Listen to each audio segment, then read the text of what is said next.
Nepal has seen significant developments in reproductive rights, abortion and contraception, with progress in legal frameworks and health policies.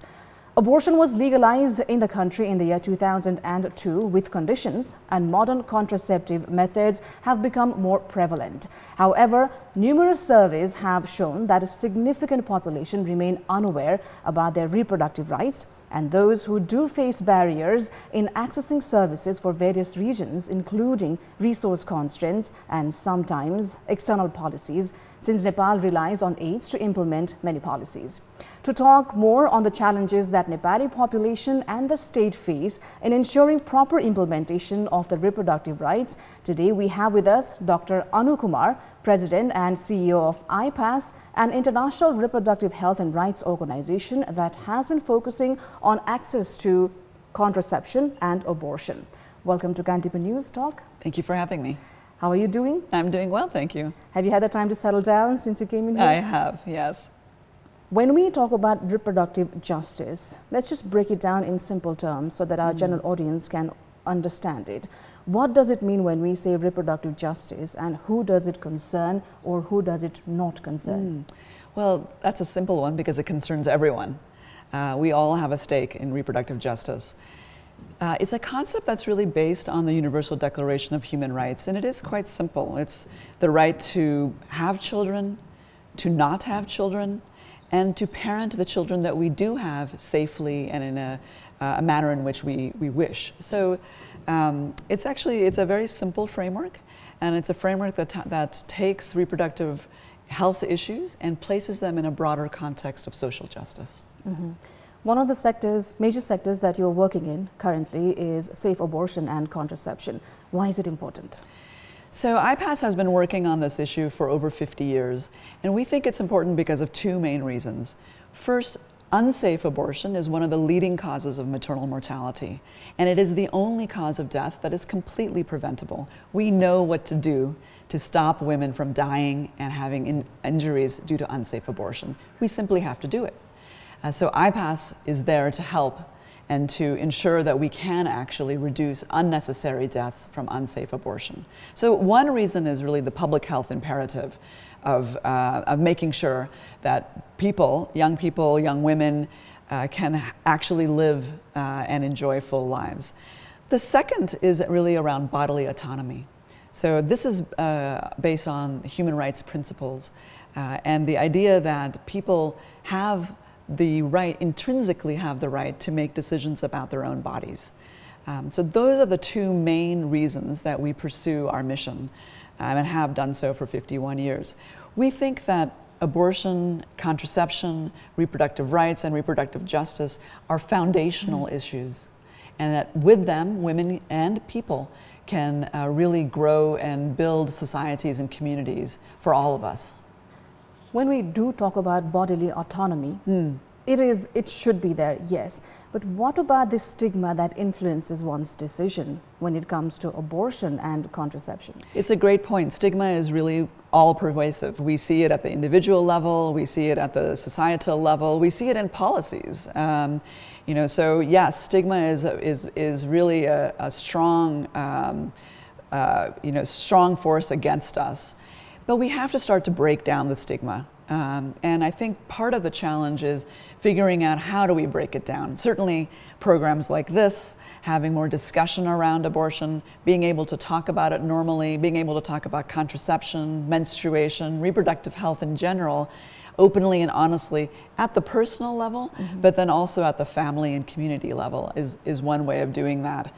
And then I think we actually need to explore what are the representations of people who have abortions. Often they're demonized. Even providers who provide life-saving abortion care are stigmatized and made to feel as if they're doing something wrong. And then institutions can be stigmatized. So we have to really start, I think, dismantling stigma by considering how it operates at these various levels and then designing ways of altering that and changing that. Fundamentally, I think what we need to do is really focus on how social norms can uphold the value and worth of women and girls.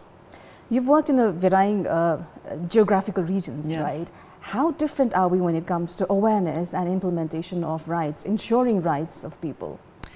You know, it does vary. I think there are places in the world that are more amenable to a human rights framework and understand it in some ways in a more deeper way for various political reasons. And then there are other parts of the world, the United States included, which doesn't really have a very deep understanding of human rights. So that conversation can be more challenging. But I think that in general, it is safe to say that there is not enough awareness about reproductive health and reproductive rights anywhere. In Nepal we see this, and we certainly see it in the US, in Europe, and elsewhere. And partly that's because there are always a new batch of young people that are coming up and that need information and need care.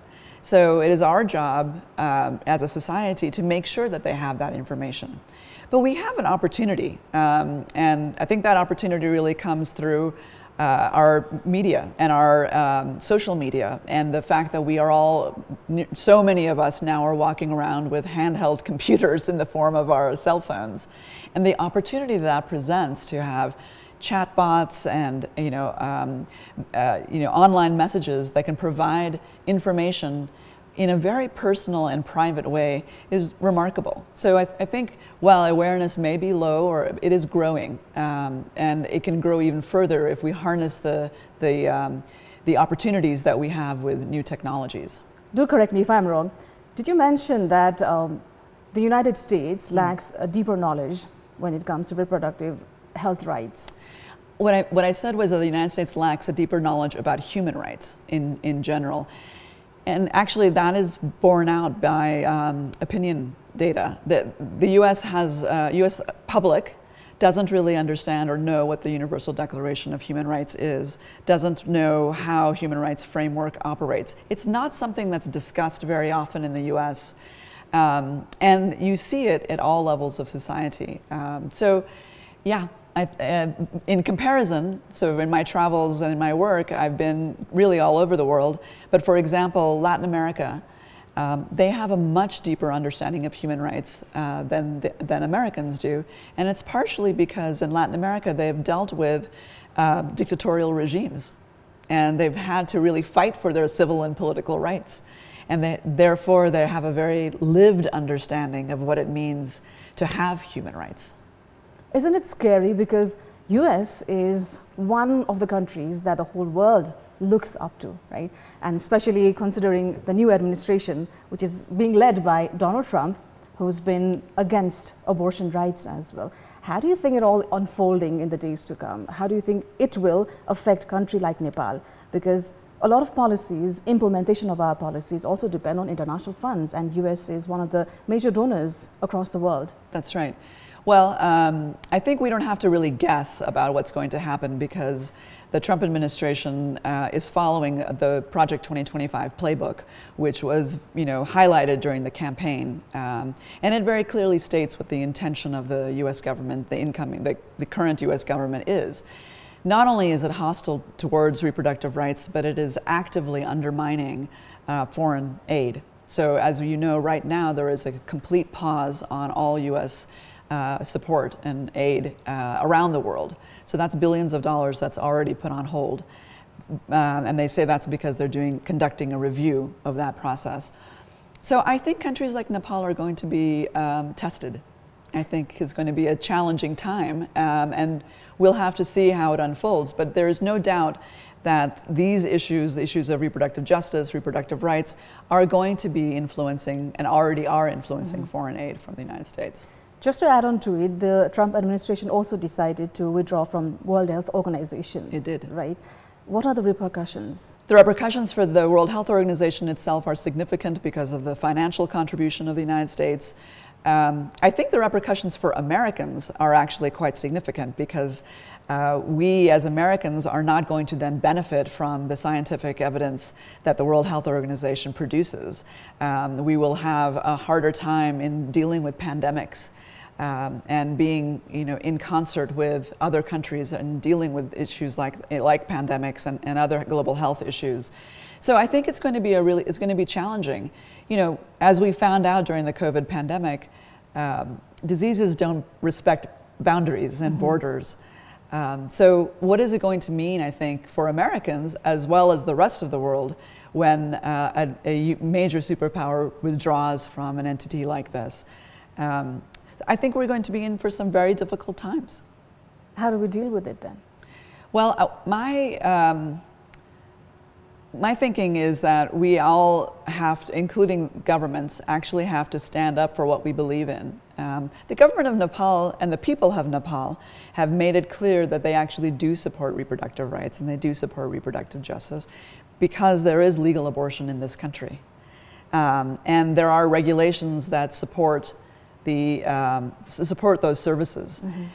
Since 2002, the Nepali government has been working to implement that law and to make it available around the country, and it now is available. There is much more work to be done, but my point is that the people of Nepal have already taken a decision on this, and now with the US attempting to throw back these decisions, the Nepali government is going to be tested and will need to stand strong and in some ways exert its own sovereignty and its own decision-making ability and what it thinks is best for the Nepali people.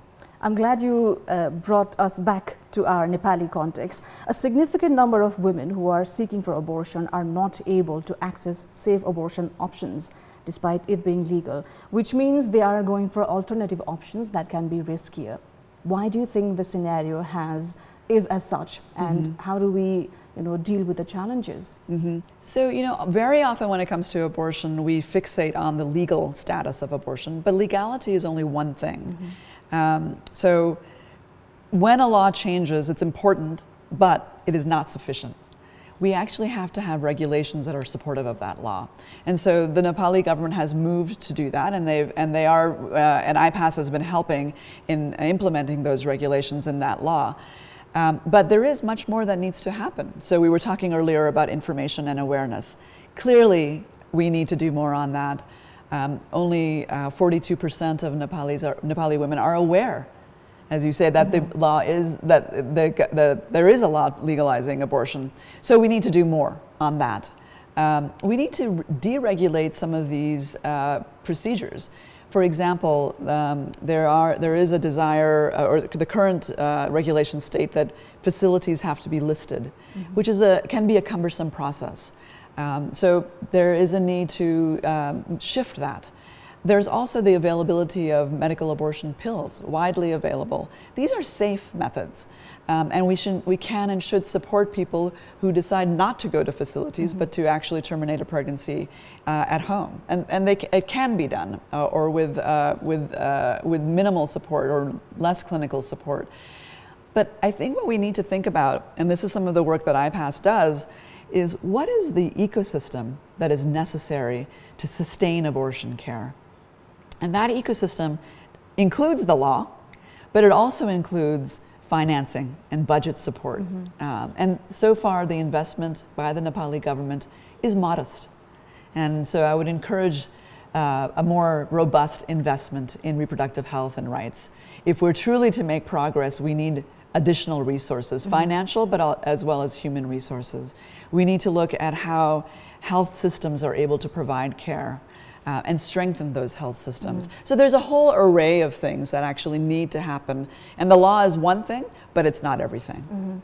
And how do we go about ensuring that the resource allocation or mobilization is not just modest? I mean, that's a question for the Nepali government and for the Nepali people, really. I think all budgets, whether they're country-level budgets or household budgets, show your priorities. So, what is the priority of the Nepali government? 4% of the budget is allocated towards health. So perhaps that should have a greater share of the overall budget. This is a decision and a conversation for the Nepali government. From my point of view, of course, I feel, having worked in global health for decades, that an investment in health and education pays dividends into countries and communities. Leave aside the very real, tangible benefits to individuals themselves. What are the engagements of IPAS with Nepal, not just the government, but other bodies as well? How are you engaging to ensure that the reproductive rights are ensured? Yeah. So we work with a range of partners, and certainly the government is part of that partnership at the national level, but also at the provincial and local levels. And we're working to provide technical assistance resources, training, a whole range, clinical information. So and then with the government, but then also with other partners. So community organizations are an important part of our strategy. These are organizations that are present and working at the village level, and are very often involved in broad scale development issues, where our issues of reproductive rights may be just one that they are dealing with, that they're working on. And so we work with these community partners as well to ensure that they understand how this work connects to everything that they're doing and that they're supportive. We're also working at the global level, and some of that comes back to Nepal as well. There's the periodic review that happens in Geneva on human rights protocols. We then those decisions that are taken in Geneva are then translated to here at the country level, and we're working to ensure that can happen as well.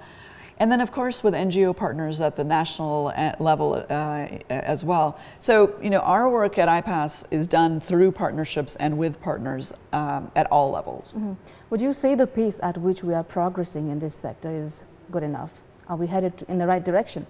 We are most definitely headed in the right direction. So I've been doing this work for decades, and one of my favorite sort of data points is that in the last 30 years, 60 countries have liberalized their abortion laws.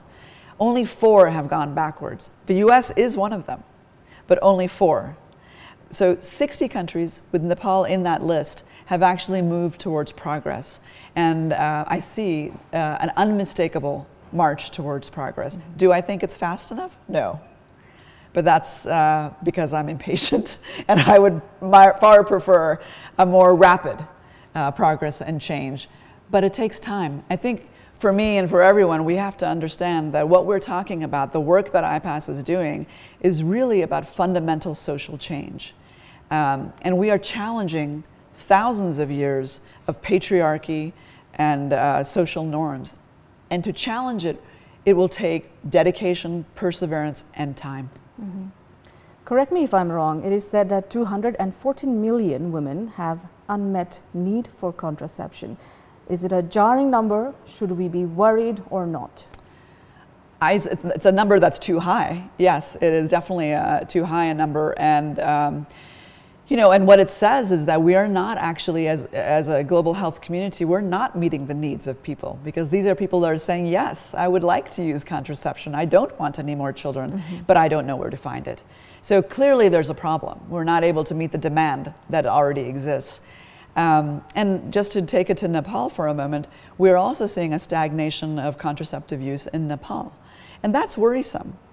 We should be concerned about that, because the best way to prevent deaths and injuries from unsafe abortion is to make sure that people who don't want to be pregnant aren't.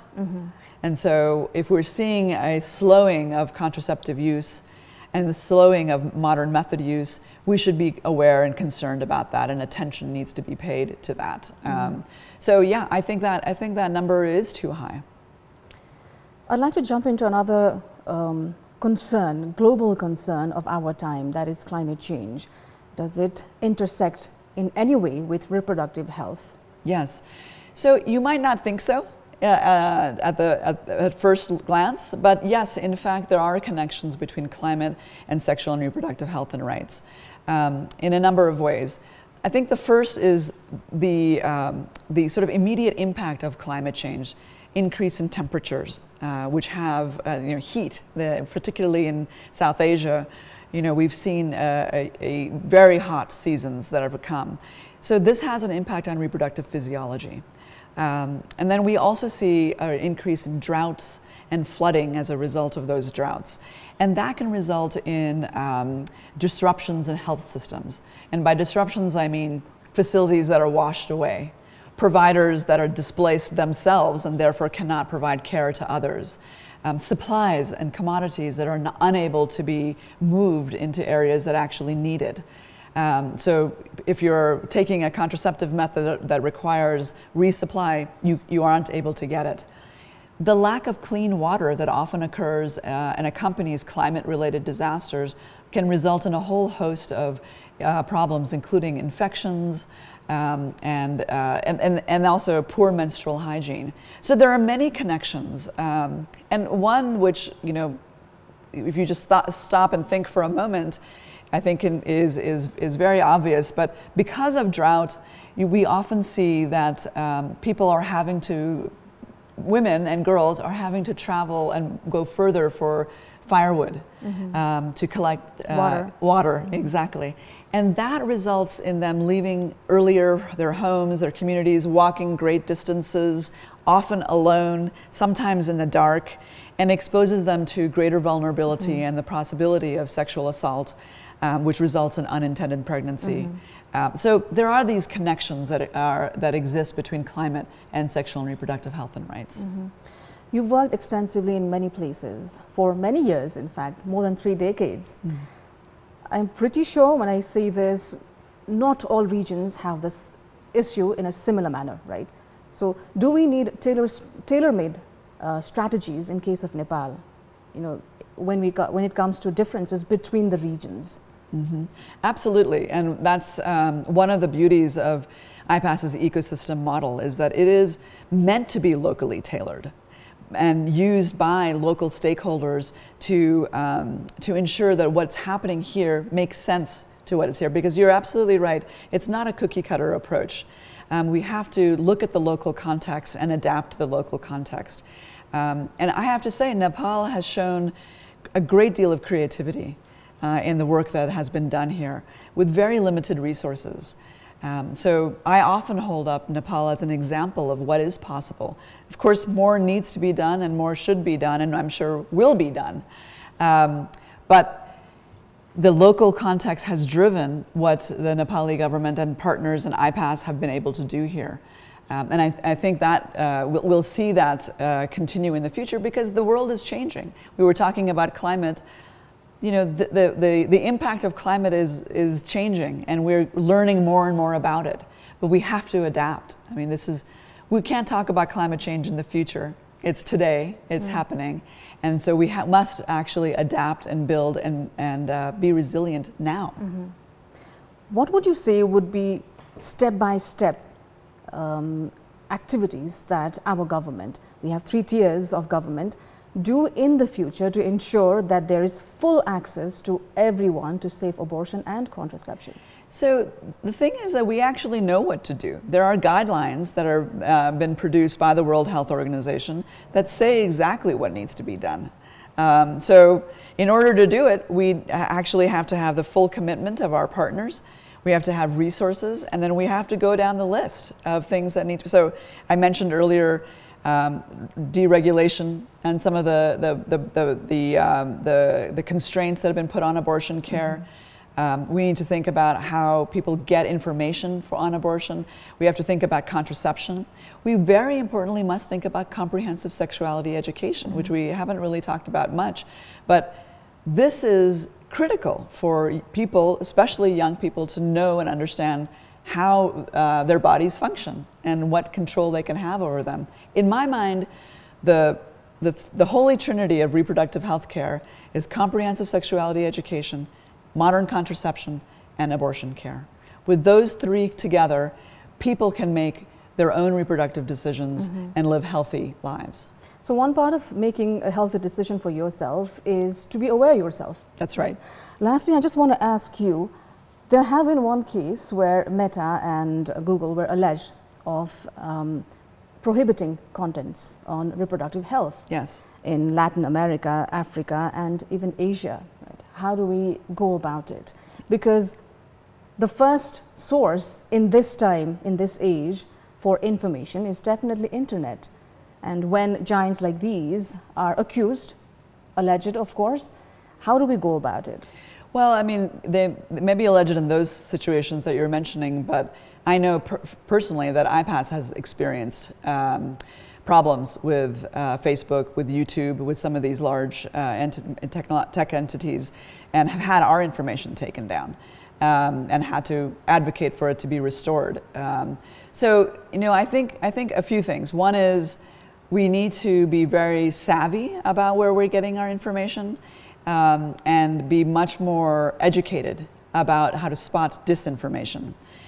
It's very difficult, because particularly now with AI and deep fakes and these new ways of